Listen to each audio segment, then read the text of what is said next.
Presentes na vida de todos, os impostos ainda são uma incógnita para a grande maioria dos contribuintes. Ao todo, o brasileiro paga mais de 61 impostos diferentes, dos quais 48 são federais e os demais divididos entre a esfera estadual e municipal. Entre as principais contribuições em nível federal está o imposto de renda. Já os estaduais são representados pelo Imposto sobre Propriedade de Veículos Automotores, IPVA, e pelo Imposto de Circulação de Mercadorias e Serviços, ICMS. No âmbito municipal, o mais famoso dos tributos é o Imposto sobre a Propriedade Predial e Territorial Urbana, IPTU. Os impostos pagos pelos brasileiros equivalem atualmente a quase 35% do PIB nacional, colocando o Brasil em 14º lugar no ranking geral dos países com o maior percentual de carga tributária, atrás de nações como Itália, França, Dinamarca e Suécia. Olá, estamos iniciando o programa Ponto de Encontro, que hoje analisa aspectos da alta carga tributária no país. Em média, o brasileiro trabalha 5 meses para pagar os impostos. São 2 os nossos convidados para este tema. Júlio Diniz Júnior, professor da Faculdade de Administração da PUC Campinas, e José Antônio Minatel, professor da Faculdade de Direito da PUC Campinas. E o nosso programa de hoje começa com a pergunta de uma aluna do 3º ano da Faculdade de Jornalismo, Beatrice Costa. Vamos conferir? Bom, eu gostaria de saber quando e por que os impostos foram instituídos. Professor Minatel, você pode responder?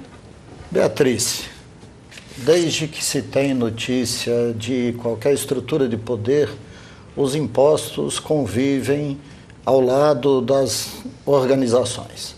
Então, desde João Sem Terra, em 1215, na Inglaterra, desde lá tinha esse movimento, exatamente essa oposição, essa rejeição de se pagar tributo. É por isso que o principal tributo, que é gênero, que tem as espécies, imposto, taxa e contribuição, o principal tributo chama imposto. É porque é imposto mesmo, ninguém gosta de pagar esse tributo. No Brasil, a nossa experiência, nós podíamos citar aqui aquele movimento que surgiu na época ainda da colonização, em que a coroa portuguesa exigia aqui do Brasil, exigia 20% do ouro que era produzido, era extraído aqui, que ficou conhecido como o pagamento do quinto. O quinto era o 20%. E que, por conta da coroa portuguesa pretender cobrar esses quintos atrasados, surgiu aquele movimento chamado de derrama, que aí veio o Inconfidente, o Tiradentes, que chegou a ser preso, enforcado, porque era uma resistência a pagar os 20%. Aliás, essa expressão quinto, Leila, ela ficou como uma expressão se referindo a uma coisa ruim. Tanto que daí que surgiu a expressão, vá para o quinto dos infernos, né? Porque era aquele movimento de cobrar os quintos atrasados. Vá para o quinto dos infernos, porque o quinto era uma coisa ruim, pagar esse, que era quinto, 20%. Imagine hoje, então, que nós estamos chegando a 2/5, quase 40%, a rejeição que nós deveríamos ter a essa pressão dos tributos. Então, um pouquinho de contextualização é essa. No Brasil, começa já com a época já do cobrança do quinto, que, independente de chamar de quinto, era um tributo que se pagava sobre a produção, sobre a extração do ouro. Tá certo. Professor Júlio, quer acrescentar alguma coisa nessa história? O professor foi muito feliz nessa colocação. Temos que nos lembrar também da derrama. Derrama é a cobrança dos atrasados. Da época da Confidência Mineira. E, basicamente, os impostos eles existem para que o governo possa cumprir as suas prioridades de governo estabelecidas na Constituição Federal. O governo tem programas a serem cumpridos, obrigatoriedades como saúde, educação, habitação, transporte, que essas atividades elas têm que ser supridas pela arrecadação dos impostos. Tá. Só fazendo uma observação, né? Na época já teve toda essa essa movimentação em função dos 20%. E hoje nós estamos na casa dos 35%, 40% do PIB nacional. Quer dizer, o que está acontecendo com a sociedade brasileira? É cultural essa nossa acomodação? Eu diria o seguinte, é bom que a gente traduza até isso em números, né? O Brasil tem um produto interno bruto, a somatória dos bens e serviços produzidos no Brasil, que é conhecido como a sigla PIB, que é o tamanho da economia do país, é a riqueza gerada no país, alcança 4 trilhões de reais. Esse é o tamanho da economia brasileira. O volume arrecadado de impostos, falamos na casa de 1,5 trilhão de reais. Então, daí a gente entender que a relação impostos sobre o PIB está nesse patamar de 35% da riqueza nacional que é arrecadado sob a forma de impostos nas 3 esferas. A arrecadação de impostos, Leile, professor Minatel, vem subindo em função do crescimento também da economia brasileira. Isso é um fator primário, vamos chamar assim. A economia brasileira vem crescendo, o tamanho da economia vem crescendo, o tamanho esses 4 trilhões, né, eles vão se agregando e, consequentemente, vai aumentando em valores absolutos o valor arrecadado de impostos. Né? A grande questão é a gestão dos impostos, é a gestão da arrecadação. Para que se gasta o dinheiro? Como se gasta o dinheiro? Né? Porque essa é a sensação que se tem, que se gasta muito, mas se gasta mal. Eu vou deixar então essa observação minha com relação a essa falta essa inércia da população brasileira mais para o final do programa. Vamos já colocar para o telespectador, então, como é que é feita essa divisão, essa divisão para as respectivas áreas. Em relação aos tributos, que é imposto, taxa e contribuição, que nós temos uma enormidade, nós conhecemos os impostos. Isso. São 6 da União, são 3 dos municípios e 3 dos estados. Né? Impostos. Tá. Contribuições, a maior parte são todas da União, que são as chamadas contribuição de intervenção no domínio econômico, as CIDs, né? Que incide sobre petróleo, sobre royalty, temos até a CID Cinema. CID Cinema. Uma empresa vai importar um filme estrangeiro para ser exibido aqui no Brasil, além de pagar imposto de importação, paga também, para a exibição desse filme aqui, CID ao CONCINE, ao Conselho Nacional do Cinema.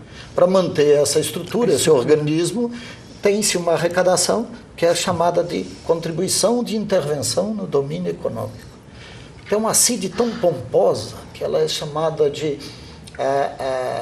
ela tem um nome bonito até, que é integração universidade-empresa. É o que todos nós queremos, né? Integrar a universidade na empresa. E por conta de um programa desse de projeção de integrar a universidade na empresa, já se criou uma CID para custear esse programa. O programa nós não estamos assistindo ele, mas a CID já existe. Já existe a arrecadação dela.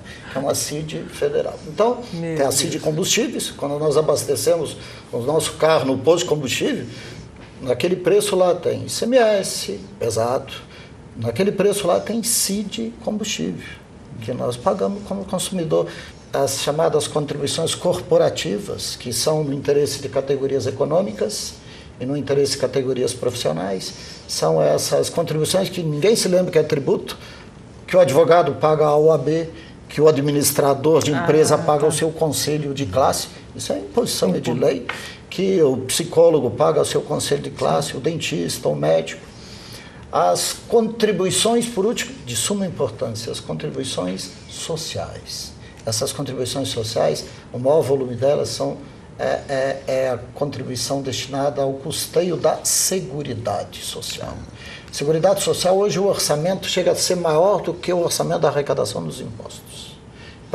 Para custear saúde, previdência e assistência social. Esse tripé é custeado com tributos. Com tributos. A par disso, só para completar essa distribuição. A União, por exemplo, ela institui imposto sobre a renda. Do que ela arrecada de imposto sobre a renda, 48% é distribuído a fundos de participação dos estados e fundo de participação dos municípios. O que ela arrecada de IPI, igualmente, distribui 48% a fundo de participação dos estados e fundo de participação dos municípios. Os estados, que arrecadam um valor significativo de ICMS, 25% do que se arrecada é distribuído aos municípios, onde é gerada a arrecadação do ICMS.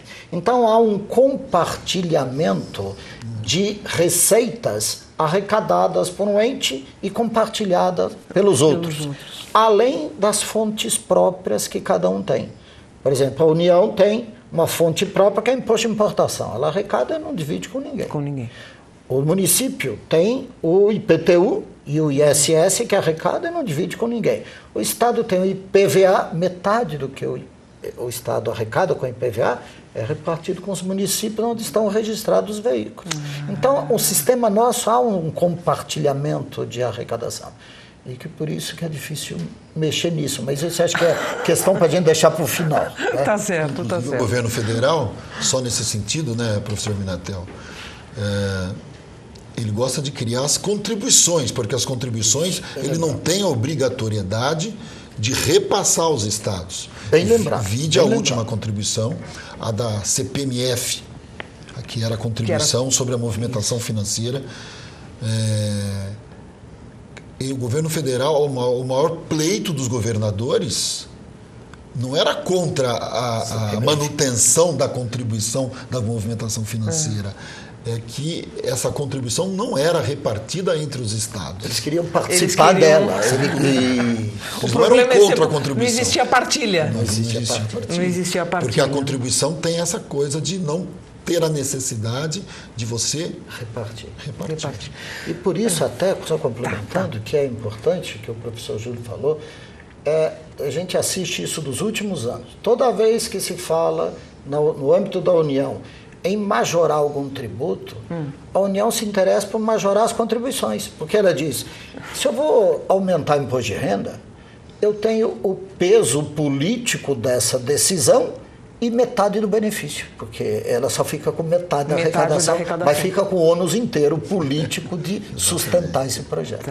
Enquanto se ela for com o peso, por exemplo, vamos restituir a CPMF, ela tem o peso, né, político de sustentar isso, mas 100% do benefício. Então está explicado. Agora, se a gente tem toda essa organização de distribuição ou não, e esse sistema todo complexo, né? Onde é que fica a contrapartida, então, se nós pagamos tantos impostos e não temos esse retorno? Onde é que está o problema nisso tudo? Esse é exatamente porque se são destinados para as respectivas áreas, né? Está tudo devidamente fatiado e endereçado. O que pega aí? Esse é exatamente o ponto. O Brasil, existem outros países no mundo que têm uma carga tributária superior à brasileira. Então, a carga tributária sobre o PIB, que nós comentamos, é em torno de 35%, como você mencionou, né? Isso. Na Dinamarca, por exemplo, a carga tributária é de 49% do PIB dinamarquês. Né? Mas o dinamarquês, ele tem, sobre essa carga tributária ao qual ele contribui fortemente, ele tem os retornos que a Constituição, né, exige, né, por exemplo, principalmente voltada à educação, à saúde, né, e esse que é o grande ponto do sistema tributário brasileiro, né? A gente não enxerga, a gente não vê esse retorno sobre essa carga tributária da qual nós participamos, da qual nós contribuímos.